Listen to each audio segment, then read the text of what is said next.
خد هنا تعالى اقولك، لو الفيديو ده جه قدامك هاتي كوبايتين دقيق وبيضتين وتعالي نعمل عظمه مع بعض. هنعمل 12 قطعه جاتو شاتو سهل وبسيط، ينفع عندنا لاي مناسبه، طعمه حلو اقتصادي ومكوناته كلها موجوده عندنا. اول حاجه هنسمي الله ونجيب الخلاط، ننزل بكوبايه من اللبن بدرجه حراره الغرفه، عليها كوبايه من السكر، عليهم كوبايه الا ربع من الزيت، عليهم 3 معالق كبار من الكاكاو الخام. هنضرب كل المكونات دي مع بعض كويس في الخلاط لحد ما نتاكد ان السكر داب.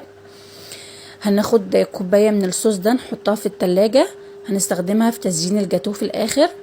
على بقيه الصوص هننزل ببيضتين، كيس فانيليا، نص كوبايه من اللبن، وهنضرب كل المكونات دي تاني مع بعض لمده دقيقتين. نجهز عندنا بقى الدقيق. هنجيب كوبايتين كبار من الدقيق، عليهم 3 معالق كبار من النشا، عليهم كيس كيك شيف او بيكنج باودر. انا بفضل الكيك شيف لان فيه نسبة محسن بيخلي الكيكة هشة وحلو. هننخل كل المكونات دي كده مع بعض كويس، هننزل عليهم بقى بالسائل تدريجي ونبدأ نقلب كده بالمضرب، نقلب مع بعض كويس. لو حسينا ان عجينة الكيكة تقيلة معانا هننزل بكوباية نص كوباية من اللبن او نص كوباية من المية. انا حسيتها تقيلة معايا نزلت عليها بنص كوباية من اللبن. هبدأ اقلب في العجينة لحد ما اخلي قوامها وسط، انا ما بحبهاش تقيلة خالص ولا خفيفة خالص، اللي هي نبدأ عادي نشكل بيها كده ما تختفيش بالشكل ده. كده العجينة بقت جاهزة عندي. هجيب صينية مقاس 30 في 35، احط فيها معلقة من الزيت وافردها كويس، انزل عليها بورقة من الزبدة وافردها برضو في الصينية. انزل عليهم بقى بعجينة الكيكة بتاعتي، وابدأ افردها في الصينية كويس كده، واجيب عصاية شيش طاووق واحاول اطلع اي نسبة هواء، اي فقاعات هواء فيها، ابقى اروح فيها رايح جاي كده كويس. هدخلها الفرن عندي يكون مسخناه مسبقا لمدة نص ساعة، تطلع عندي بالجمال والعظمة دي، اختبرها باي خلة. كده بقت جاهزة عندي. اسيبها تبرد تماما خالص.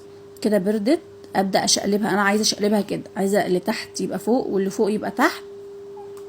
هننزل عليها بقى بالكريم شانتيه اللي احنا عملناه مع بعض، افرده كويس عليها وادخلها التلاجة لمدة نص ساعة.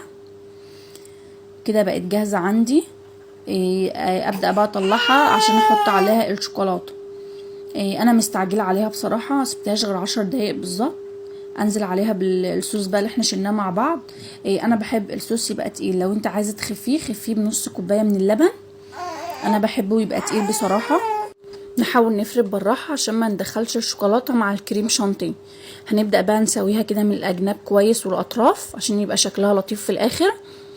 كده بعد ما سويتها عندي اقطعها بقى العدد اللي انا عايزاه. انا قطعتها ل 12 قطعه، وكانت قطعه كبيره مش صغيره، وكانت مناسبه وحلوه. كده بقى عندي بقى جاهز. انا زينته بهوهوز، انت عايز تزينيه بفارماسي، بكريز، بشوكولات شيبس، اي حاجه عايز تزينيها بيها، عايزه تسيبيه كده عادي.